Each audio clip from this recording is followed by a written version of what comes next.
Hello and welcome to Wrestleopinionated. This is our weekly show all about the shows of AEW. We are your hosts. I am Morg and this is...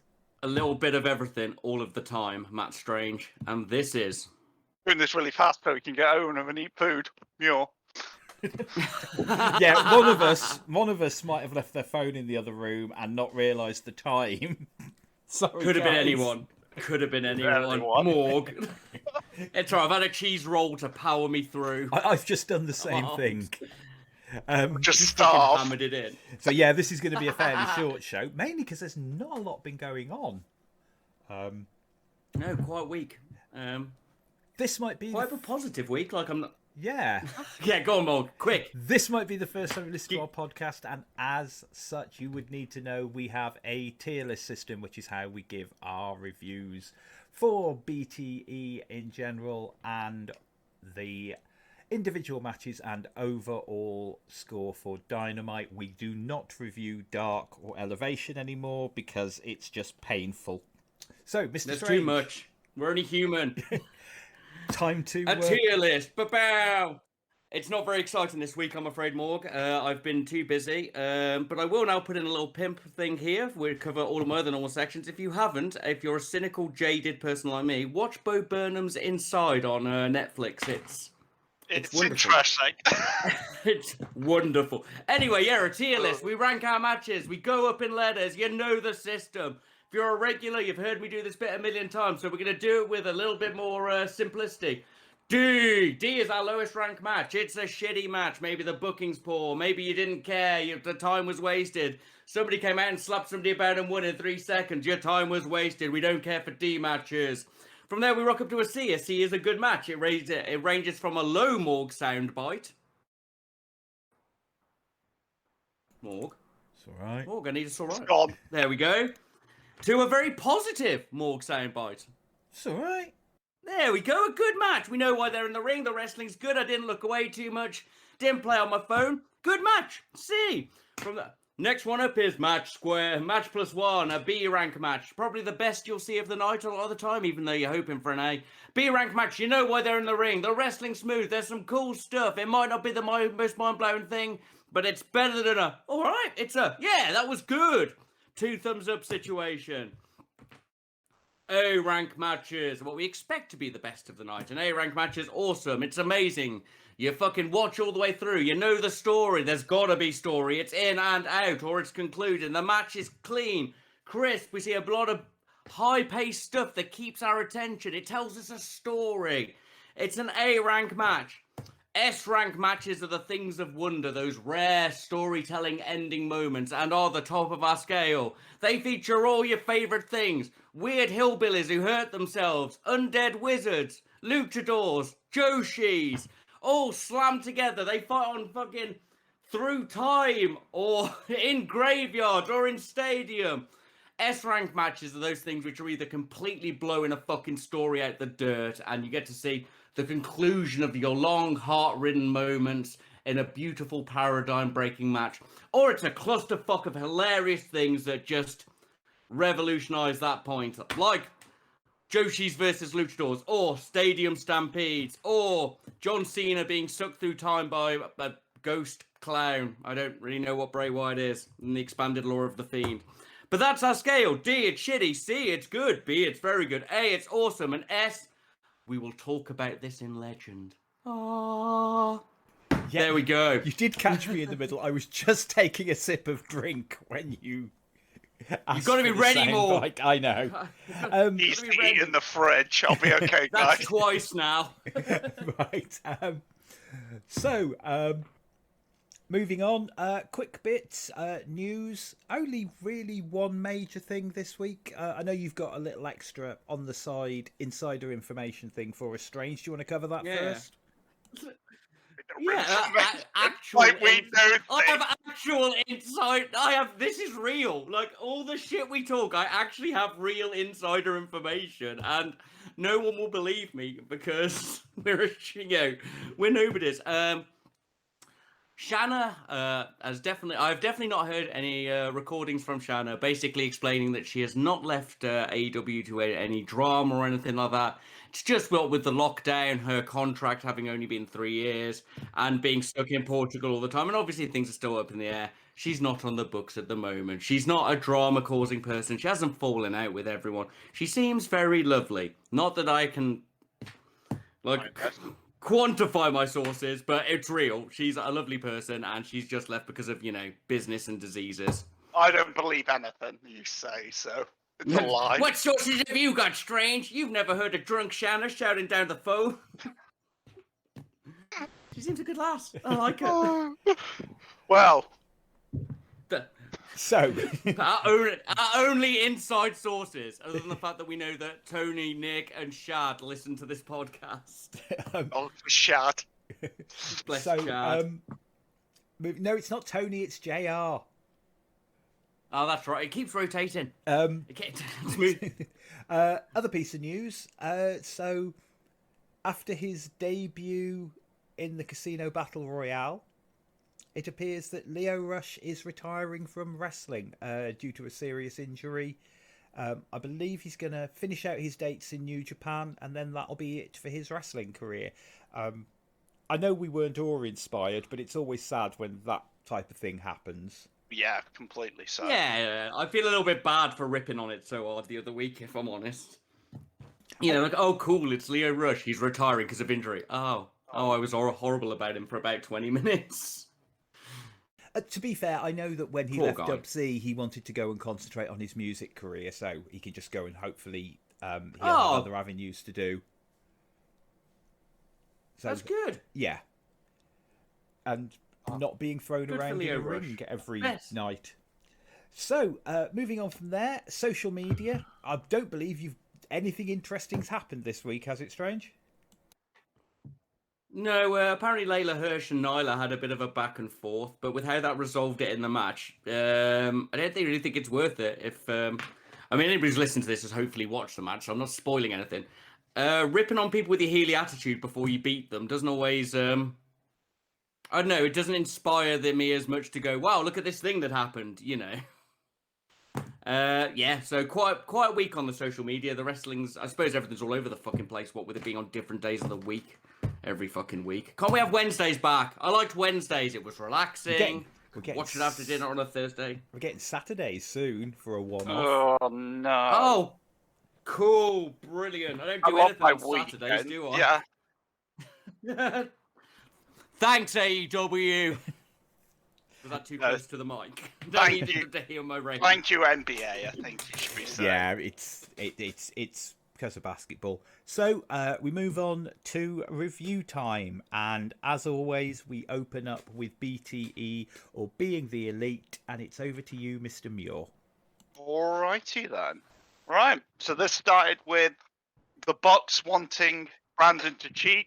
Brandon goes on about why he doesn't want to cheat because he had the whole storyline of not cheating. Then they threaten him with his contract being revoked. So then he has a dilemma if he's going to cheat or not in that match. So that was actually quite interesting. Then we had the Hollywood Hunk with Chuck, which made me laugh because basically Chuck goes through the whole routine of not knowing who the person was when it was obviously Ryan Nemeth. And then he just looks at the trophy, just goes, does that trophy say best son? Which made me laugh. I think I'm starting to like now they've done them regularly.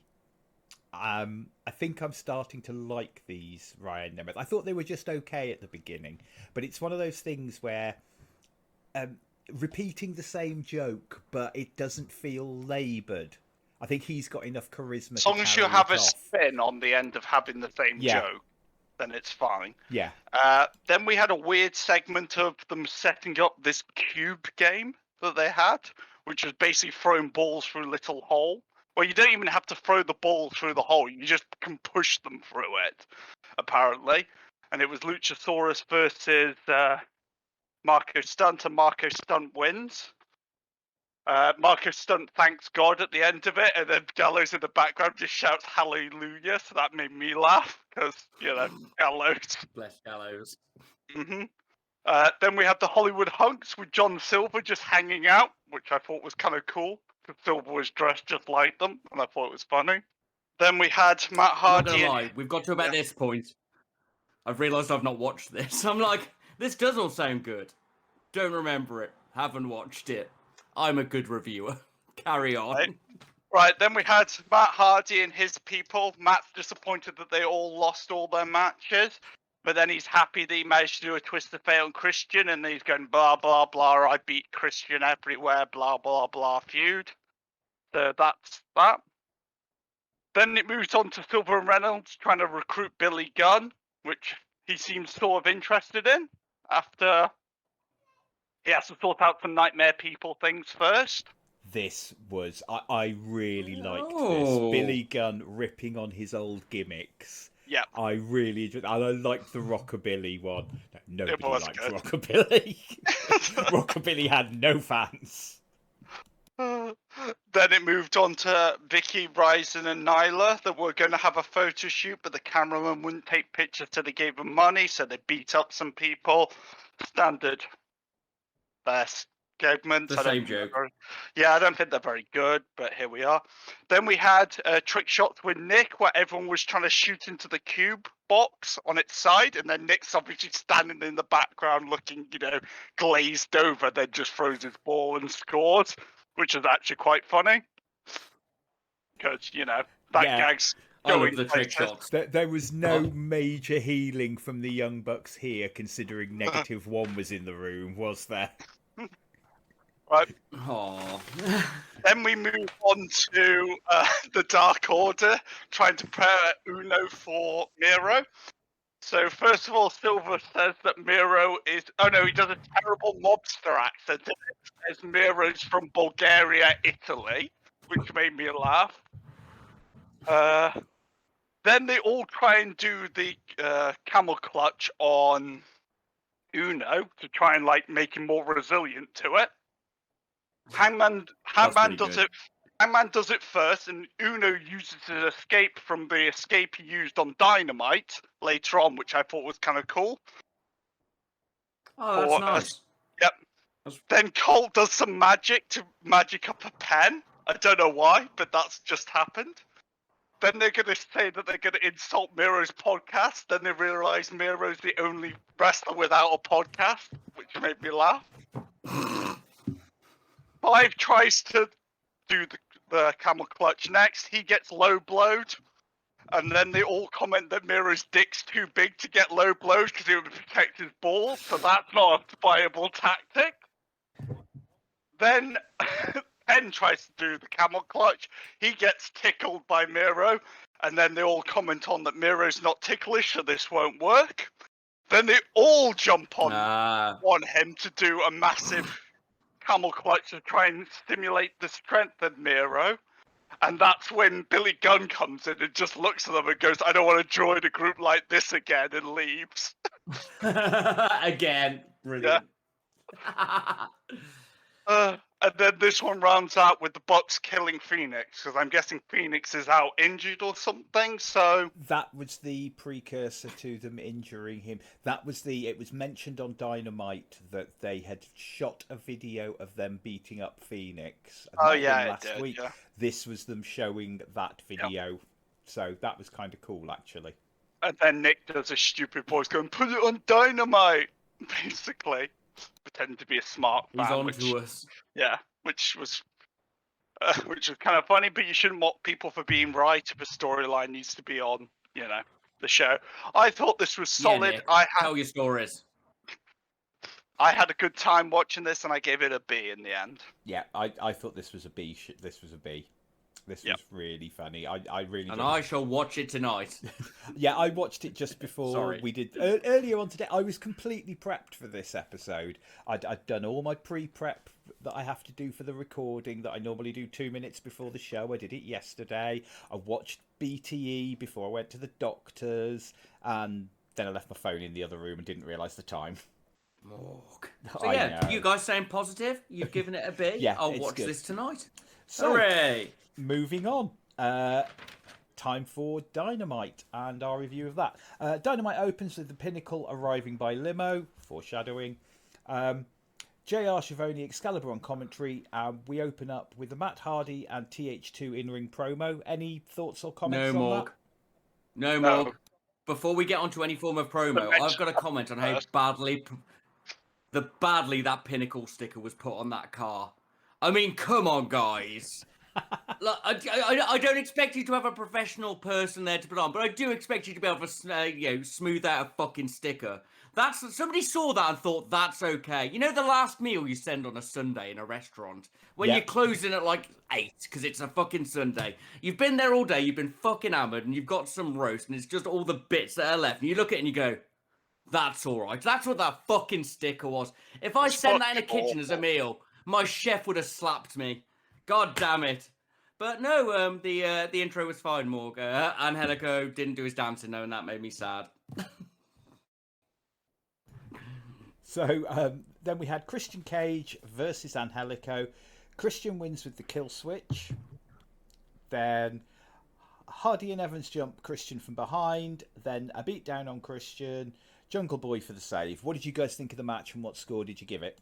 As an important fact, it's been pointed out to me that it's disgusting that Matt Hardy wears loafers with no socks. That was quite heavily laboured in my house. That was very laboured. But as for the match, I was kind of dreading this. Not because I think Angelico's a bad wrestler, but because I think Angelico has a wrestling style that not many other people can gel with. But this was good. All the wrestling was solid. It didn't have the usual Angelico problem. We got a bunch of cool rope stuff. We got the reverse DDT off the buckle. That was wicked. We got the brutal off the edge rope guillotine with Cell as well. That was awesome. Probably wouldn't have done the diving headbutt, Christian. I don't think we do that anymore for reasons. Got a better good pace build up to the end. Cage pulled off another cool rope thing where he span around the post and did a pendulum kick. Don't like his finisher, but this was a solid and good match. I enjoyed it and I gave it a solid C. Entertaining. It was everything I didn't expect, and I'm pleased because of it. I enjoyed this match. Also, my only complaint is, as long as he doesn't do the diving headbutt again, and it was just like a mistake of going, "Oh, I'm going through my old repertoire," and then doing that and going, "Oh no, that was a mistake to do that." But otherwise, yeah, this was a good match. I was like you said, I was very expecting this to be very dull, and I thought it pulled itself through and was really good and was a C. Yeah, so it's C's all round. I thought this was solid.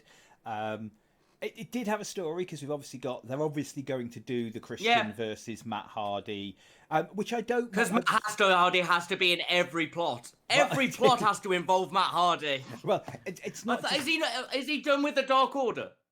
Did that end? Because he hated them. No, I don't think they ever had a payoff. No, we didn't. I'm talking over you, Morg. I'm sorry. Matt Hardy seems to be jumping into a lot of limelight when he could perhaps, beginning, middle, and ending of a story, not beginning, middle, new story. Sorry, Morg. You give us your opinions. I got a bit hyped. I don't mind the idea of the Matt Hardy and Christian picking up this idea of the old feud. They've got years of history, and I don't mind that, to be honest.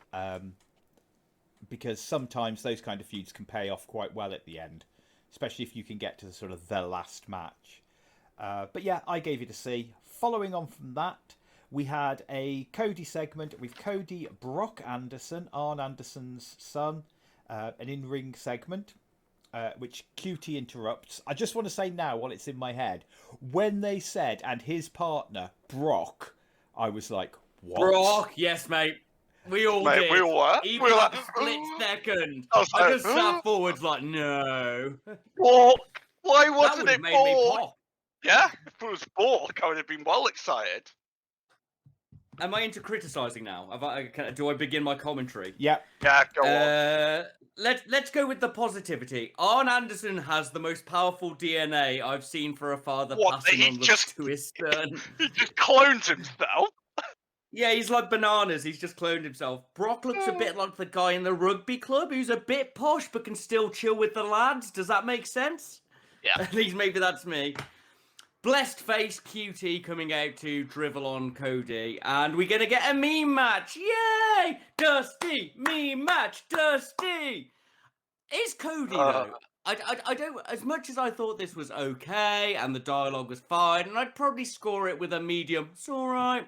Yep. Only Cody could do an introduction for a second-generation wrestler, his first moment stepping on the screen, and make it all about Cody. Brock didn't speak. People stood in front of him in the camera. The storyline's not even about him. Oh, here's a new wrestler. Now let's talk about me. Otherwise, fine, you know. But there was for announcing Arn Anderson's actual son. I'd probably have expected a little bit more hype. Maybe 21st place in a battle royale. I don't know. What did you guys think? I'm just, as soon as Morg? Cody comes on, I'm just bored as soon as Cody appears. I'm just like, oh great, Cody. It was alright. Yeah. I liked QT trying his best to make Cody a face by going Card. but all the fans, the IWC doesn't count, i.e. all the people that have been comparing Cody to AEW's very own Triple H with his never putting people over. Yeah. That's what he's doing at the moment. He is turning into that. Yeah, well, I'm wondering if it's all whether he's just going to turn heel soon. He should have done. Like, he should have just leaned into it. I guess if it's meant to be some sort of like super long-term booking, that it's like he was a heel all along. But just think it's sort of lame now. But I don't know. Yeah, He's clearly not a heel because heels in AEW can only win dirty, whereas Cody can only lose dirty. So He must just be a throwing face. that out. Yeah. No, you are right. Heels can't win on skill. So yeah. So then, Don Callis joins commentary, and we have Pac, Penta, and Eddie versus the Young Bucks with Brandon Cutler. Pac pins Cutler. I'll leave what happened at the end till the end. What did you guys think of the match, and what score did you give it? The Eddie Triangle versus Bucks and Cutler, I fucking loved. We had a typical blessed comedy start from Matt eating shit. Did slow down a bit when Brandon was then tagged in instantly. He hasn't got the most chemistry with the other guys, but you know, he's got heart and soul. It was just all right at that point. Then Pac and Brandon, like when he hurled Pac towards the Pac hurled Brandon towards the corner for the tag, he properly bounced on that floor. And when he hurled him out, yeah, mate, he was dead. Needless to say, this match picked up. Did slow down again a bit for the break with Pac eating a lot of shit, but that led to a great hot tag for Eddie, which led to another hot tag for Penta. And you know, I quite like the Cazadora into the Canadian Destroyer. I think it works. It makes it look like he's got some momentum to do it. Yeah. We get a lovely little sequence of exchanges and strikes, which we always compliment AEW for. I love Pac's new thing of no selling kicks on brutalizers. Like, if he's locked in, then yeah, basically. And I love how the story showed that Eddie and Pac learned how to share in the. Yeah, I really enjoyed this. I gave this a high C/B. I think we had story. I think they used everybody in the ring. We had some inventive stuff. We've got more story going out. And what you're about to go to afterwards, I'm fucking loving Vigilante Kaz. So, you know what? I'm going to be solid. I'm not even going to fucking fanny about with this. It's a B from me, dogs. It's a B. Yeah, it was a B from me. I enjoyed it. I think it just had enough comedy to make the Bucks interesting and the teams, you know, good team to watch. It's always fun to see these wrestlers wrestle. And yeah, I think all round it was just a solid match, and it had a lot of story going in and out, especially like you said, the Pac Eddie storyline, which has built up quite well. That they've, you know, learned to work together and all that bollocks. Los Ignorables! Sorry. So, again, we're all on the same page, by the sounds of things. yeah, it was a B from me. Look how much more positive we were. Yeah. Oh. This was a good match. I enjoyed it. I did wonder when he did the Mexican Destroyer whether I wonder if Strange will like that one. Just adding a little bit of momentum makes it look so much better. Bouncing off something or stepping off somebody makes it look like there's actually motion, as opposed to grabbing somebody and going boop through the air like you've glitched in a 1999 computer game, or you're a Bethesda character. Sorry, Morg. Welcome to my world of playing Skyrim. So yes, following on from that, Good Brothers and the Elite beat down on Pac, Penta and Kingston. And then Vigilante Kaz for the save. I love him. I want to see where it's going. And as I said last week, I'm enjoying the unification of everybody against the new Elite, the Budget Club, whatever they are currently. You know, I can't wait to see Gallows versus Cav. I think that's going to be a great match. Yeah, it'll be a proper giant versus classic wrestler. And Gallows will put anybody else off. And Anderson will be great against it. It's going to be good. Yeah, I was going to say, I'm quite looking forward to the Anderson match. So moving on from there, we had the video package about the conspiracy against Kenny. What did you guys think of this? I enjoyed this. I actually didn't get to hear too much of it because the woman had powered up and she'd had like 10 beers, but the fake subtitles made me laugh and I got an overall feeling that I enjoyed it. But I'll let you guys round it out to a rank. I think this was solid. I really liked all the changing of the words and changing what was happening and cutting to cheering when it was booing at the time and stuff like that. I like that sort of manipulation. So I think it was a solid C from me. You see, now I gave it a B because for very similar reasons, I just thought it was so shitly brilliant that I gave it a B, mainly for being so bad it's brilliant and that kind of, it's so obvious what they're doing. So yeah, that sold it to me. So I think it's a split score there. It's alright, I'll give it a high C and I'll see how it rounds out in the incredibly important and accurate letter maths at the end of the episode. Fair enough. Moving on from there, we had a Pinnacle in-ring segment to replace the Inner Circle in-ring segment. Partway through this, Jericho appears on the screen and then Inner Circle destroy the Pinnacle's limo. The Attitude Era wants its gimmicks back. What did you guys think? I legit have Attitude Era written in capital letters in my notes on this, where normally it says Dubsy Dub or Dusty. We've actually made it all the way to Attitude Era. Going to open with the fact that Pinnacle need better music. There is absolutely no pop moment in their track whatsoever. As much as I can often criticise other tracks I don't like, that's because I don't like them. This just sort of begins. Pinnacle. It's bad. You need some pop in music, boys. A while back, I said that I thought Bald FTR was the better wrestler and darker and hairy FTR was the better one on the mic. I was wrong. Bald FTR is just the best at everything out of the pair of them. Not to demean hair FTR. He's not a Genetti, but Bald one's overtaken him. And once again, we got the high school theatre rotating of everyone gets a go. Wardlow's getting better. The pace wasn't great amongst all of them. MJF's always good, and I really liked him declining the match. That's good healing right there. When you just go, no, lol, always pleases me. Obviously, we get the cut into smashing a limo, which was... Actually, I can't say I hated it. Like, I can't say it was bad, but it was very Attitude Era. So, although I smirked, I can't exactly rate it as a good quality of television, shall we say. Also, it's illegal. And I always have a problem with people breaking the laws in wrestling because unless you explain it, just like, oh, I gotta call the police, assaulting people. That's fine. So I'll give it a C, but not like a bad C, but not quite a high tier C. I was like, yeah, it was very wrestling and I wasn't bored. There we go. I'd just like to say that everyone's a forklift truck driver till a real forklift truck driver appeared. It's a shirt I almost bought Muir a few years ago because he legit has a forklifting driver's license. So when at events, people are like, I could drive a forklift. He's like, step aside, son. Sorry, carry on. You may do your review, forklift driver man. I think it was funny. I enjoyed this. I like shit in wrestling, so if you can do a stupid plot like this, I enjoy it. I give it a C also. It just didn't have enough to it.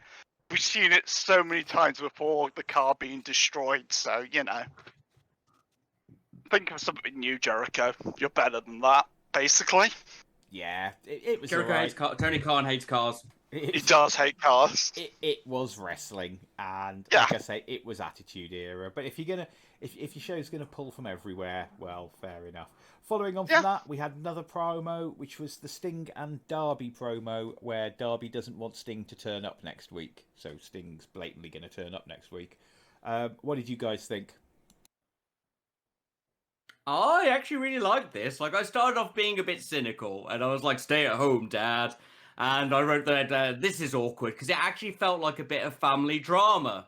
But I stand by that as being good. I think it was actually kind of nice and heartfelt, and had a few complex things. And then with Sting accepting it and giving him the fist bump, I'm hoping we're going to get Shin Darby, like how we got Shin Liger.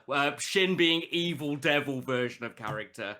I think it's hinting that we might get to see a darker, more brutal side of Darby that he doesn't want Sting to see. So I gave it a B. I thought that was good, enjoyable, and I think it's going to show a more complex side to the characters and their interactions. I'm going to give it a C until I see some improvement.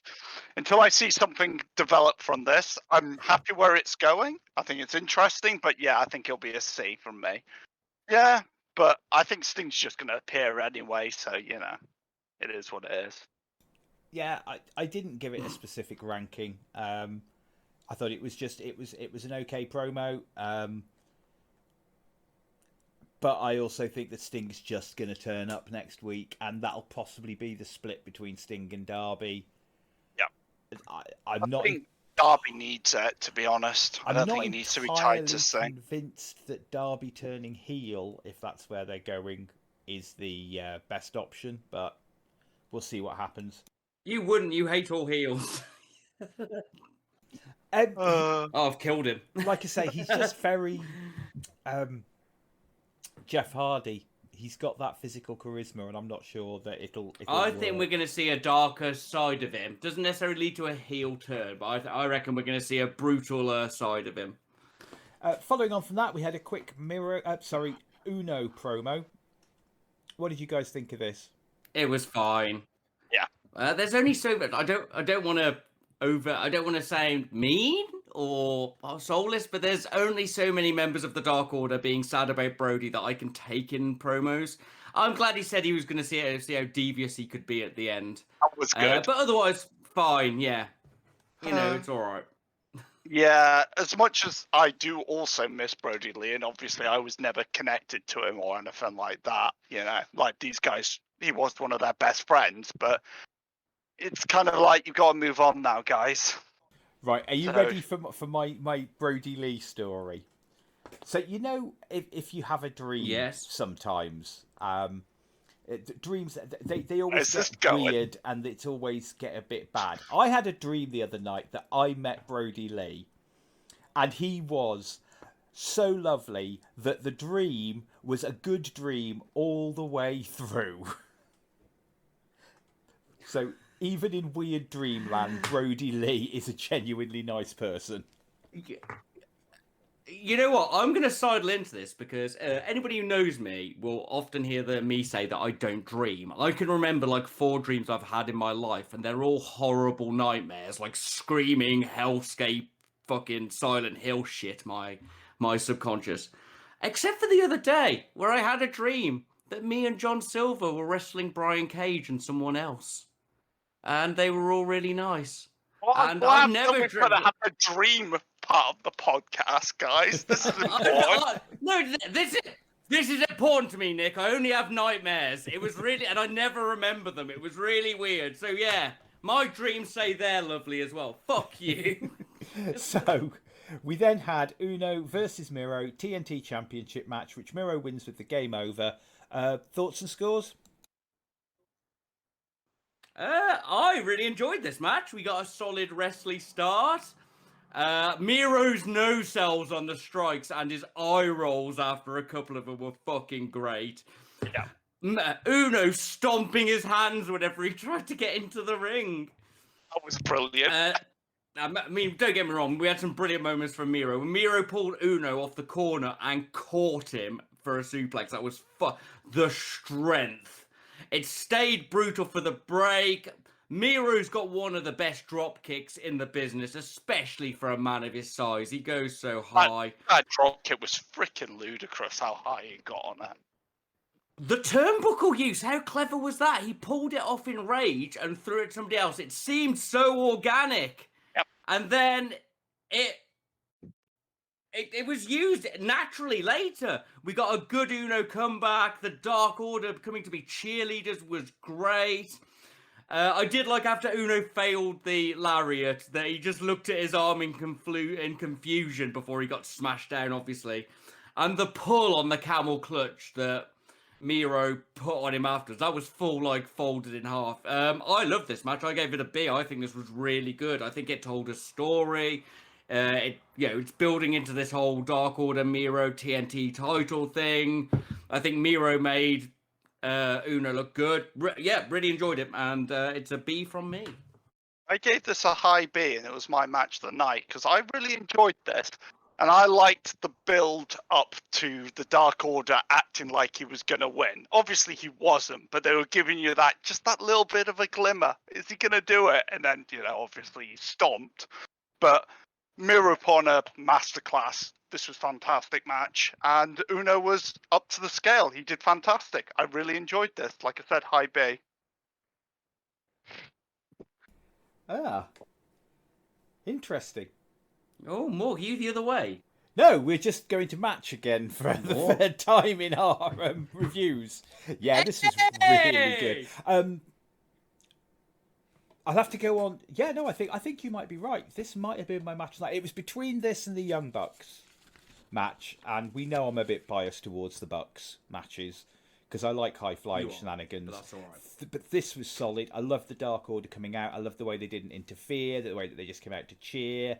The whole match was just really good. I was a little worried it was going to be quite squashy, but I thought it was done really well in its the fact that Miro shrugged nearly everything off, but that just came from his character more than him not putting not giving Uno anything to work with. And yeah, I enjoyed this match. He gave Uno everything in this match. Obviously, he looked strong and wouldn't go down to one punch, but, I thought he gave Uno everything.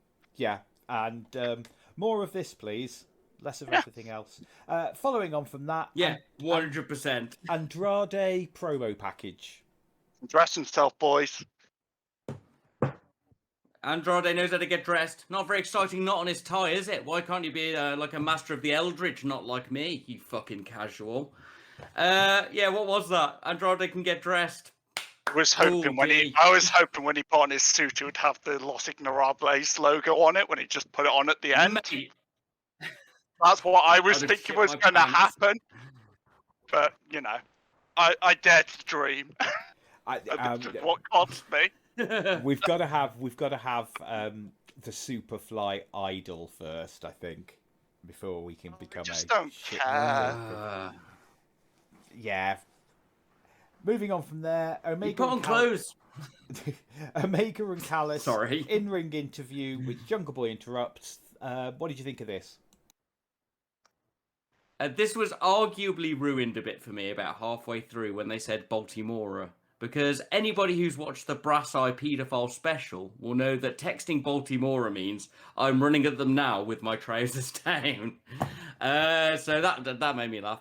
Anyway, it's normal Kenny Con drama stuff. Jungle Boy relying on his facial expressions, which is good. I quite liked Kenny criticising his promos because it's fair and I wanted to see how he'd deal with it. And he played to his strengths. His promo game isn't the best yet, so, you talk too much. A bit of a slap about. You never should have. It was fine. I think Jungle Boy could still go into a few more promo classes, but working with his strengths, whilst he's not the best mic guy, fine. Baltimora, pipe to pipe Bushman. Sorry, brass eye jokes. British things if you're not British. To see Kenny's healing is all right. Don carries him a lot. I'm not the biggest fan of Kenny heel. I just don't think it's that interesting. But there we are. Jungle Boy is a charisma vacuum, I'd say. I don't know if he's a vacuum. I wouldn't say vacuum. No, he's got that physical charisma. He's just not a great talker. Okay. I'm somewhere between the two of you on this. I think he's got C. great potential. I think he's got some good facial expression. Yeah, he's a C. I hope he's all going right. to get better because he's fantastic in the ring. Don't get me wrong. Yeah, he just needs a mouthpiece. Moving on from somebody who needs a mouthpiece to someone who's got a mouthpiece. Jade Cargill and Mark Sterling promo. Thoughts? Fine. Wasn't the best one they've done. Talking about their copyright of the thing. Once again, if somebody's not playing to their strengths, give them some strengths. Yeah, it was all right. Nothing special, I'd say. Yeah. Eh? It is what it is. Yeah. So then we had another that promo. Then we had another promo. Scorpio Sky and Ethan Page. I still like them. I like Men of the Year. I think that's a good name. I like the fact they click for the lights to go off.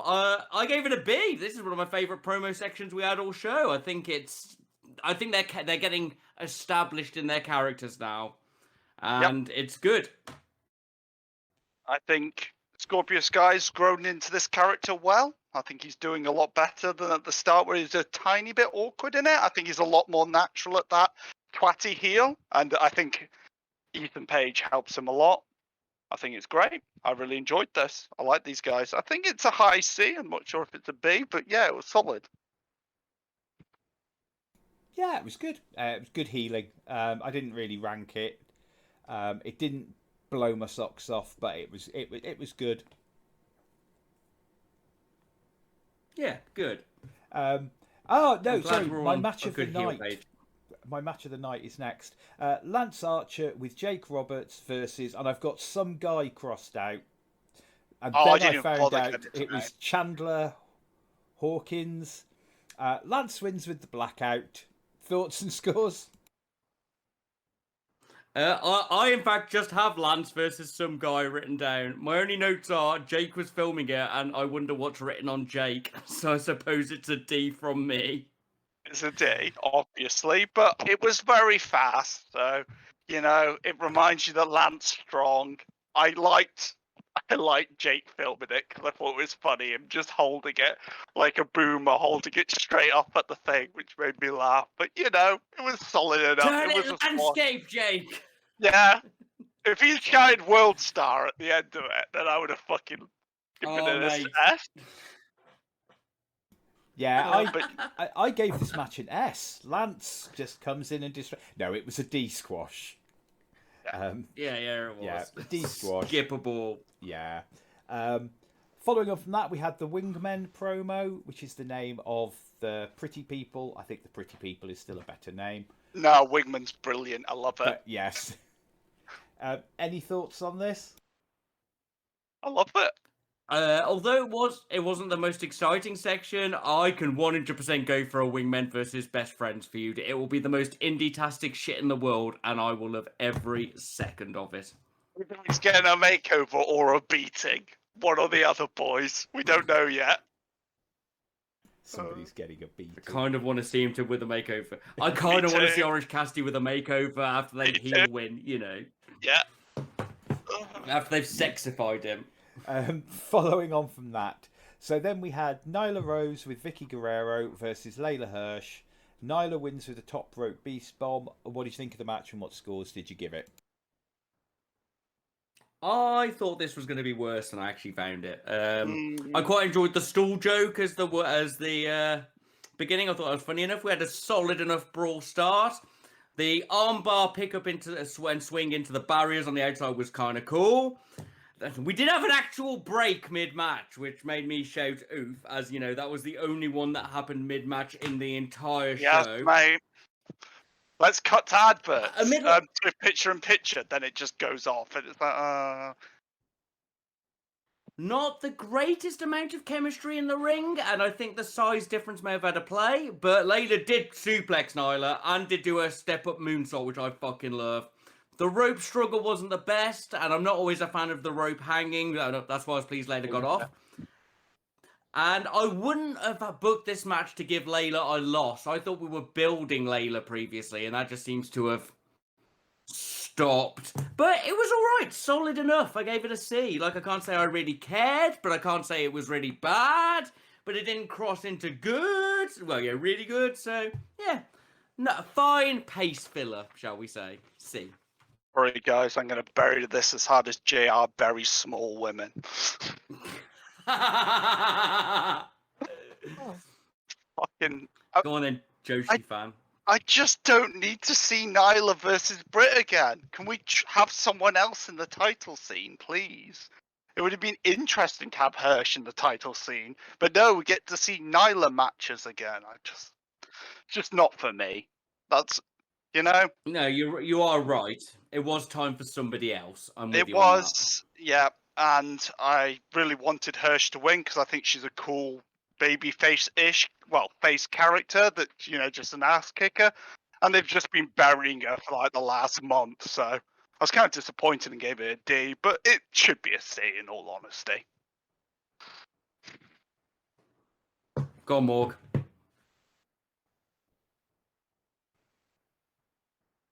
Yeah. Sorry, I muted myself.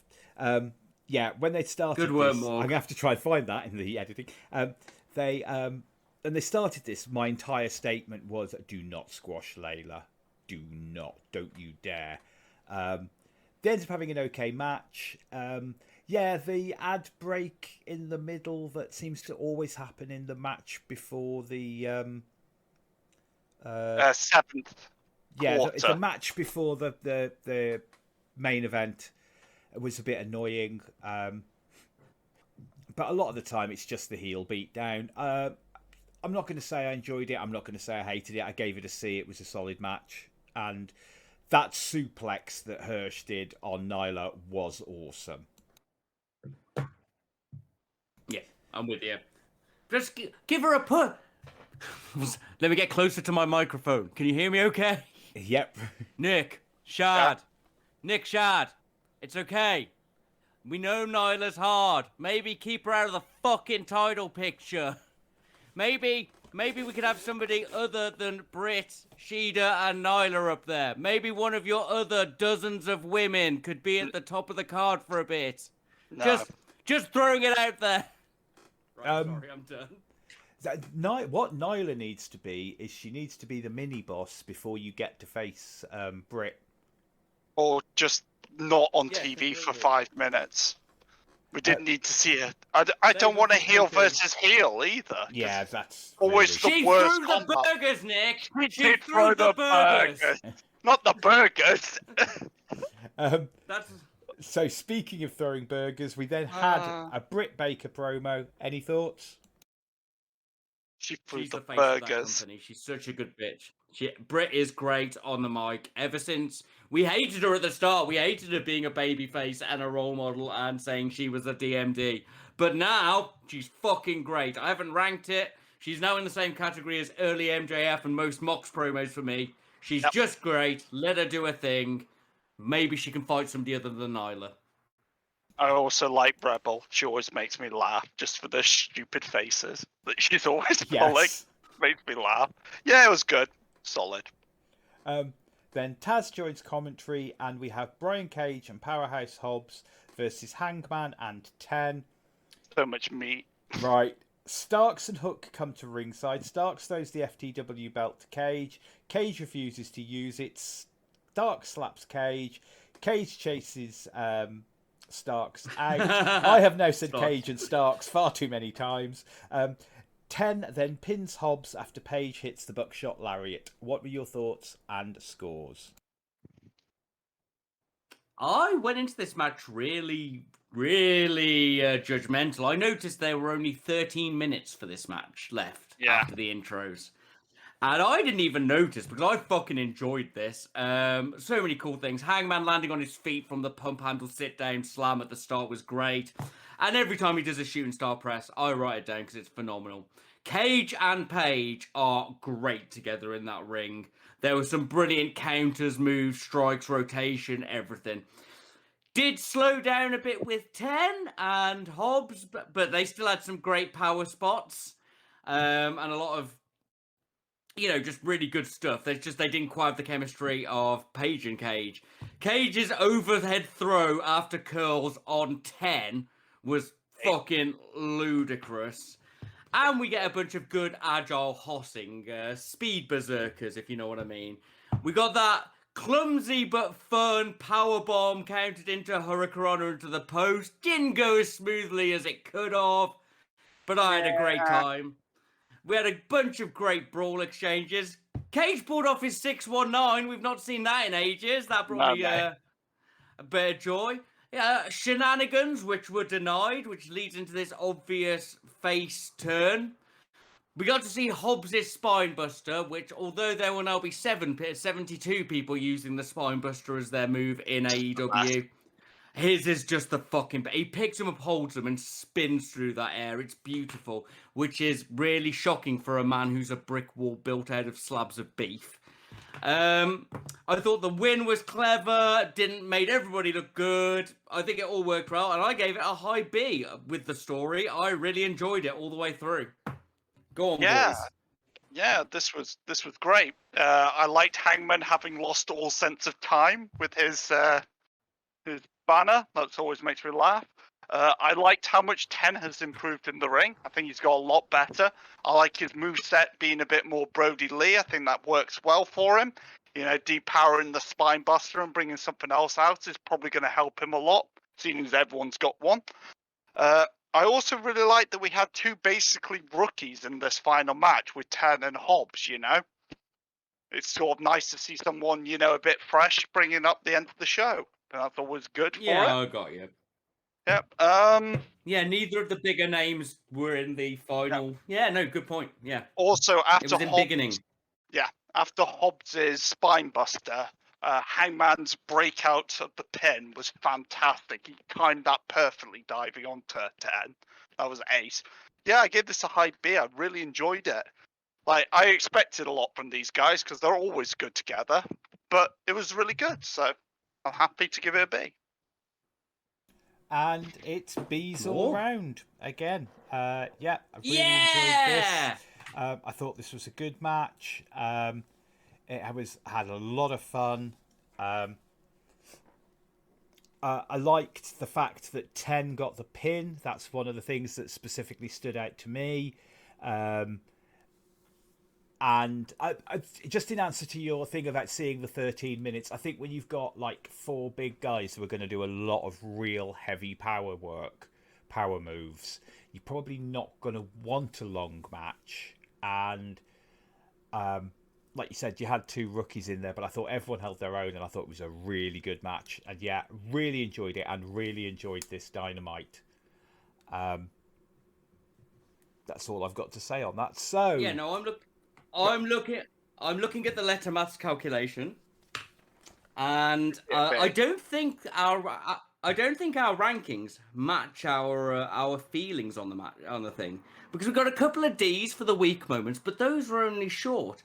We've got a bank of C's, which is good, our enjoyable moments, and a couple of high C's, but we've only got 3 B's and a high B. But from how we're talking about this and the overall presentation, how they split that up, I'm fucking ignoring the scale like any me Magoo will with his star system and go, you know what, this was a fucking good episode. It was wrestling plus 1 overall, and we're going to give it a B, boys. Ba-bow.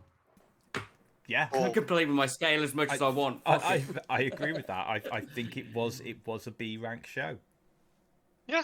Good. Yeah, I really enjoyed enjoyable.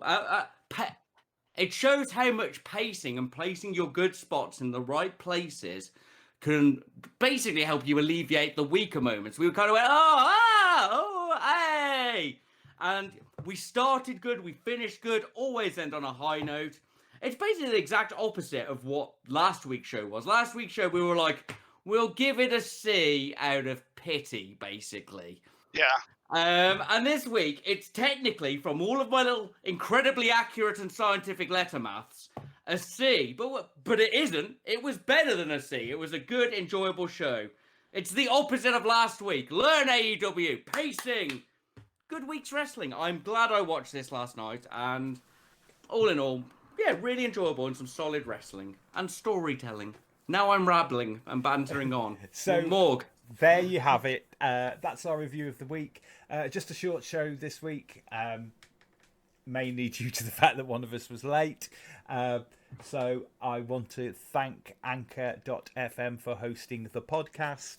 You can find us at Wrestleopinionated on YouTube, Spotify, and Anchor.fm. Over to you, Mr. Muir.